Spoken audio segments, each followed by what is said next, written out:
Hello and welcome back to Clownfish TV. It is me, Geeky Sparkles, and you're only getting me today because Neon is elsewhere. So it's more videos with just me and you, and we're going to have some fun because the Mary Sue is going to try to white knight for the Acolyte yet again. So before we get into it any further, please give a like and subscribe, and I'll give you a woohoo, and we're going to talk about this. So, you know, it can't be any kind of debate, especially if there's a woman involved, without the Mary Sue showing up to talk about the toxic men and the review bombing. And it's, oh, trust me, fam, everybody's watching the show because the media says so. And the media has been in lockstep with this. And it's really funny to me because why are they so upset? Why are they so, if the review bombing is clearly so ridiculous that it should be disregarded, why are they so upset? So here's the article. The Acolyte Showrunner has the right to take on all the review bombing. Yes, and the fans have the right to decide whether they want to watch it or not. And the fans have the right to give a review if they want. And the fans have a right to have an opinion on this. Something the Mary Sue doesn't understand. They think they get to sit on their seat, their high horse, and lecture us all with their megaphone. No. So we're going to look at this. So the Acolyte showrunner Leslye Headland recently addressed the review bombing of the show, pointing out that it's rather inconsequential because no one is actually going to take the blatant trolling seriously, except for the media. Here is this look at Acolyte review bombing when you search it. The Acolyte and the long-awaited death of review bombing. 3 weeks, the Acolyte has more audience reviews. The Acolyte review bombing, a counter-argument. Well, that's actually on the side of it. The review bombing, the Acolyte. Queer creative Acolyte speaks out about the trolls. Review bombing is wrong. Review bombing. It's all review bombing, page after page. How many got 400,000 results about review bombing specifically involving the Acolyte. But it's just, guys, it's inconsequential. No one's taking it so seriously, except for the media. I would like to propose that if the media didn't go out there and keep making these posts about review bombing, no one would have known it was going on. The media just perpetuated the entire thing. And even if a couple people were, even if you were going to argue review bombing at first, okay, fine, maybe some people were review bombing at first. But now you've put the idea in people's heads to go review bomb it because you wouldn't stop talking about it. The media itself has taken a problem and then amplified it through all their websites. And now they're trying to act like it's inconsequential. But you guys kind of made the problem. You went all over making talking points about it, and you made the problem worse. It's like if you have a tiny cut and you keep picking at it, opening up more until it gets infected, and it's like really, really huge, and now you have to go to the hospital. That's what you did. If you just left it alone in the first place, it probably would have been okay and no one would have thought anything of it. But for something so inconsequential, you turned it into something consequential. Good job, Mary Sue and friends. They're talking about the whole thing about the story and all that, and it goes on and on about, unfortunately, and here we go, every buzzword ever. Before it premiered, the Acolyte got on the radar of the anti-woke mob. Because you can't not like this show. Because they just spent a whole bunch of time talking about how she's the award-winning whatever, and don't you know she's a lesbian because she's a lesbian? Because did she tell you she's a lesbian? She's married to a woman. So if you don't like the show, it's not because the show sucked. It's because you hate people like Leslye Headland, okay?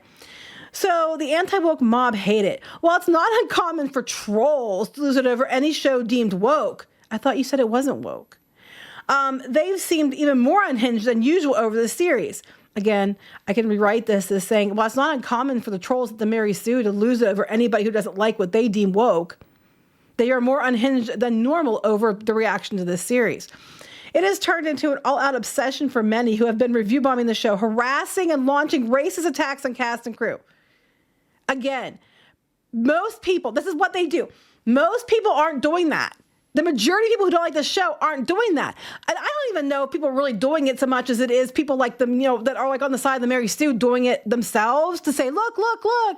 Or that, if people are behind the show are just like sending themselves messages and saying, look. I wouldn't normally think that, but I've seen that happen recently. And so I'm kind of like, whoa, we get some messages sometimes, and it's clearly people pretending to be like, I'm far right, and I'm gonna harass you. And it's like, but you clearly, the way you're reacting and the way you're talking, it's like a caricature or a parody of a far right person.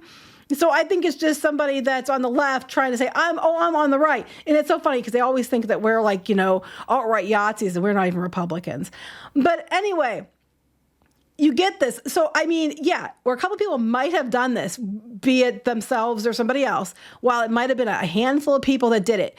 Everybody who doesn't like the show is getting blamed. Everybody who gives it a negative review, anybody who says, I don't care for this, are getting lumped in with these handful of people. We see it time and time again. Kelly Marie Tran, the Moses Ingram, most people weren't even saying anything about that. They keep going on about, sexism and everything else and you're against LGBTQ, but when they had characters in Andor that were together that were women, nobody cared. Because, you're equating something that isn't there. And my next thing is, hardly anybody talked about Andor, including the media. Do you notice how there wasn't a big, hate fest, backlash, threats on that one? But when the media gets involved, suddenly all this stuff happened and it's amplified, but it's just inconsequential. You're creating your own damn problem and blaming it on everybody else. You did it yourself. And then you're trying to say, it wasn't us, it was the trolls. No, it was you. You made the problem because you took a few people doing something and you megaphoned it to White Knight for the show and it blew up. And then you're trying to blame it on everybody else. No, it's your own fault. Point back to yourself there, Mary Sue and company. And they said the death threats, the Wikipedia editors. I'm 100% sure somebody probably sent them something like, oh, I hope you die.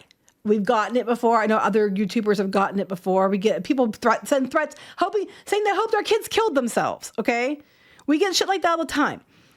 I'm sure that happened. But once again, I'm sure it was a couple people. And now you're trying to paint everyone with a broad brush on that one and saying, if you disagree with Wikipedia changing the dates for the character, you are one of those people. No, you are not that person just because you don't agree. That's bullshit. That's a stretch. And I'm tired of it. I'm tired of you vilifying people who are completely innocent just because they don't agree with something. I'm not saying it didn't happen. I'm sure it probably did. Some people are just off their damn rocker. That being said, that's not the majority of people. Also, I want to point out again, Wikipedia is notorious for not liking something someone says to them on Twitter, even if it's something like, it's not a threat, it's just them disagreeing with them, and they block them. So there's that too. Pot or kettle on that one. Actually, you can probably find more examples of Wikipedia acting like that than you can of people sending threats to Wikipedia. But I digress. That they said they threatened Wikipedia editors and devoting hours every week of religiously watching new episodes. Joke's on you, I don't watch it. I think it looks like shit. And melting down over every little detail. Didn't do that either. I don't talk about the show per se. I talk about people like the Mary Sue's reaction to it and how they keep trying to vilify fans. I talk about the media turning they're the ones making the mountain out of the molehill and then blaming it on the fans. That's what I talk about, okay? Fortunately, she's not very concerned about the trolling. So, and then they said in a interview with, do you notice who this is? Collider, right? So we have an interview with Collider. Leslye Headland says it's so clear what's going on between Osha and Quamir and the Acolyte. What they're doing now is they're trying to make Kylo Ren and Rey 2.0. They're going after the Reylos and the shippers because they're the only ones that actually give a shit about this stuff. But what I want to point out is Collider's the one that put out this lovely article by Cameron where Star Wars' biggest problem is the fans.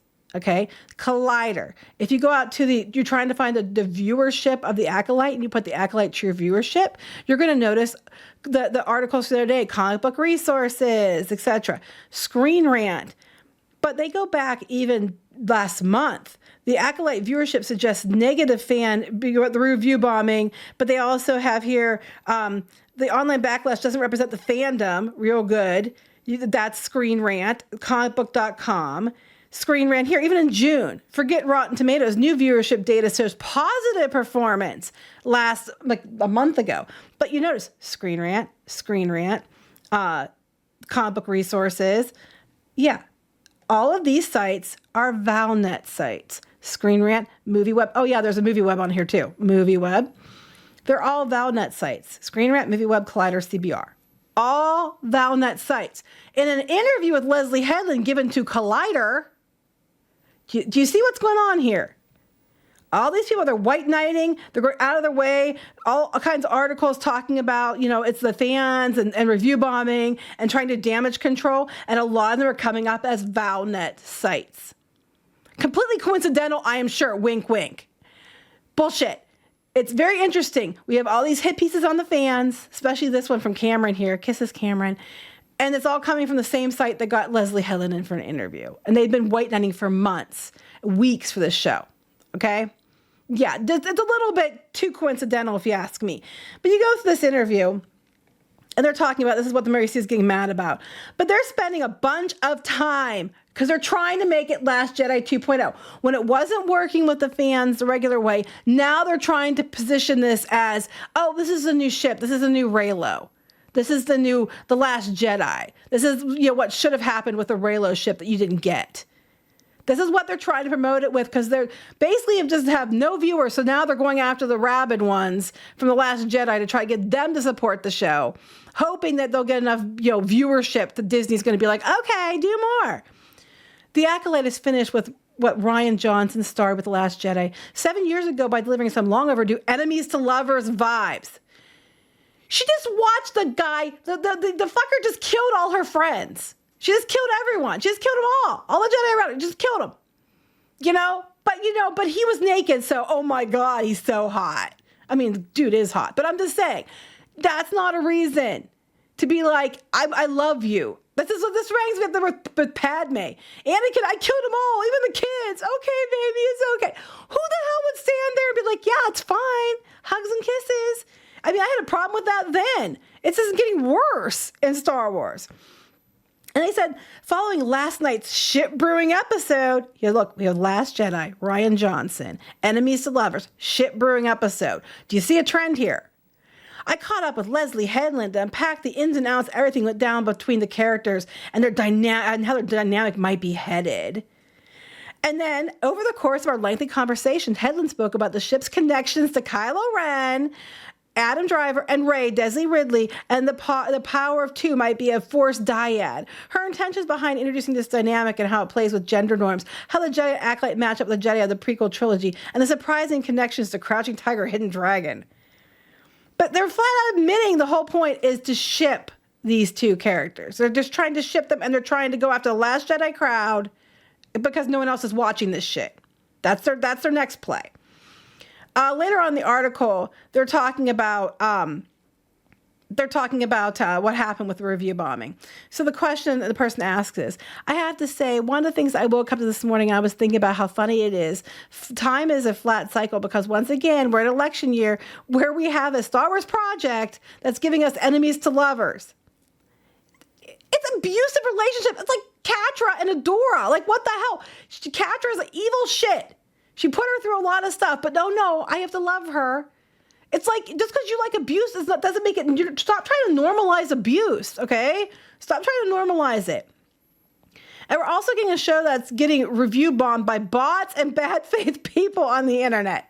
And I'm curious, there's obviously a lot of people who are tuning in every week to actually watch this. I don't think the numbers are as high as they thought. The first 2 episodes only got 4.8 million for 2 episodes. That would be one of the lowest rated. I think if you're going to find it, if it stayed in the charts for a while after that, it's only because people were tuning in to see what a train wreck it is. I won't watch it at all because I know the takeaway is going to be hate watching, still watching. So I don't tune into it. They love this. They love this, and they're creating things because they love this show so much. Are there conversations behind the scenes where people acknowledge that this is a movement to review bomb on Rotten Tomatoes? It isn't exactly indicative of what the fans are actually thinking. First of all, the viewership is more evidence of what people are actually thinking than Rotten Tomatoes. I think that the normies aren't watching. People are tuned out from Star Wars. Every time there's a new show or a film, there are diminishing returns. That is provable. That is in the numbers. Saying, oh, the review bombing is trying, do people believe in the review bombing? No one's really caring enough to look. And again, no one probably would have noticed the review bombing if people like the Mary Sue and Collider and all these outlets hadn't run with it and amplified the problem. They are actually the biggest part of the problem, trying to blame it on everybody else. Here's what Leslye Headland said. Oh, yes. Everybody knows what review bombing is like. Truly, when the shows first came out, my publicist was like, okay with the review. I was like, does anybody take that seriously anymore? Well, again, the media does. Blah, blah, blah, blah. Review bombing.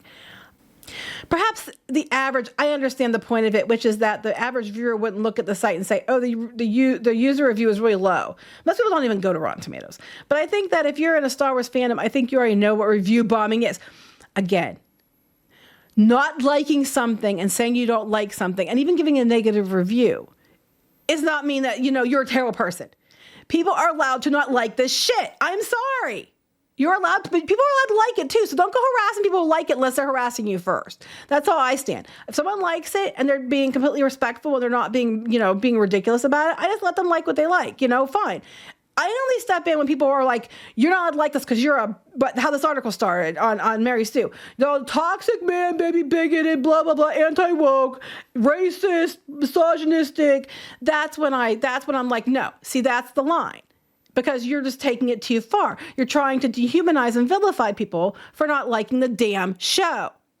Shows have not been liked. They are declining in popularity. I don't know what the fuck they were thinking when they greenlit this one, to be honest. And they're going to double down on The Last Jedi because they're desperately trying to save Star Wars instead of just doing the most basic thing that would work, like he did with The Mandalorian, make good Star Wars.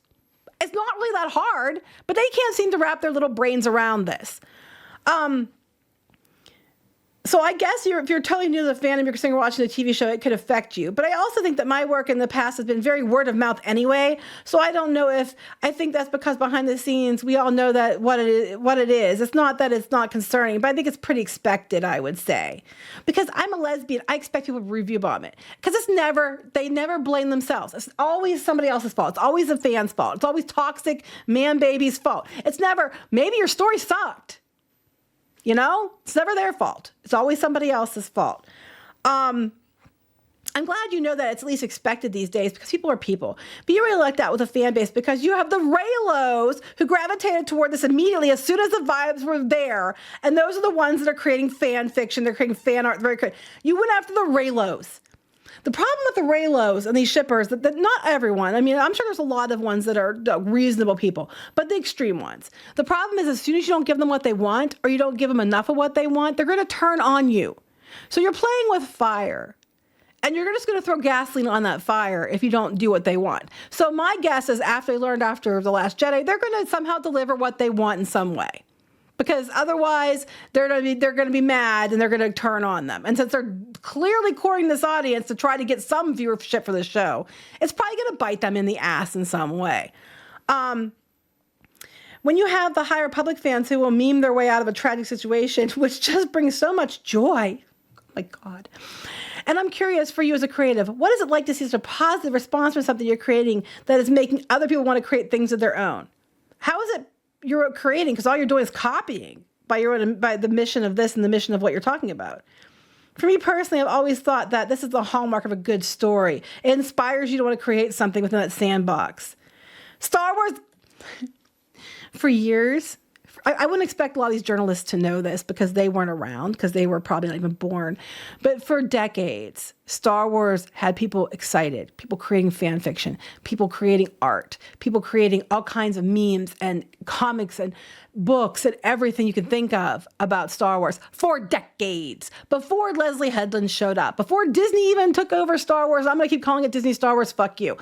Before all of that, it was around for decades with people loving it, enjoying it. And you had some backlash. I'm not going to say you didn't, but it wasn't to the point of where we're seeing now because it was pretty good for the most part. Prequels, some of the prequels, but you know what I'm saying. And the books and everything. People were creating that. It was so popular, they brought the toys back in the 90s before they even knew they were going to do re-releases and they were going to make more films. They brought the books out and everything else. And they were good. They sold really well.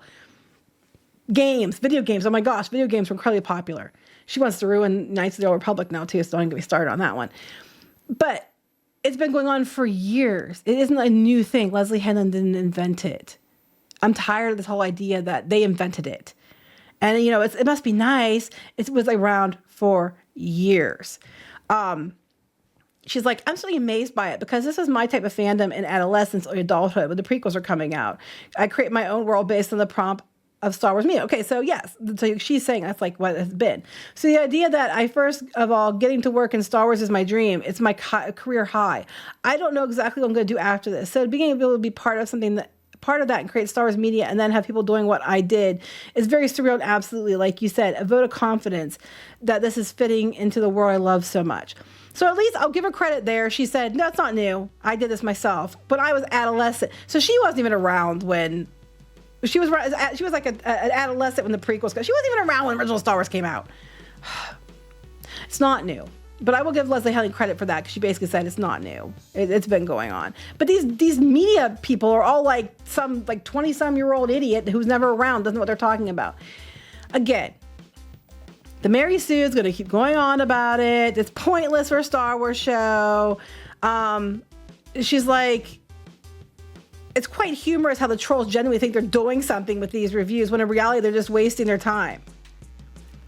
It's genuinely humorous that people like the Mary Sue think they're doing something when they're helping the show, when they're actually making it worse by clinging on to the review bombing. And when you're in your effort to own the chuds, you just amplified the voices you claim don't matter.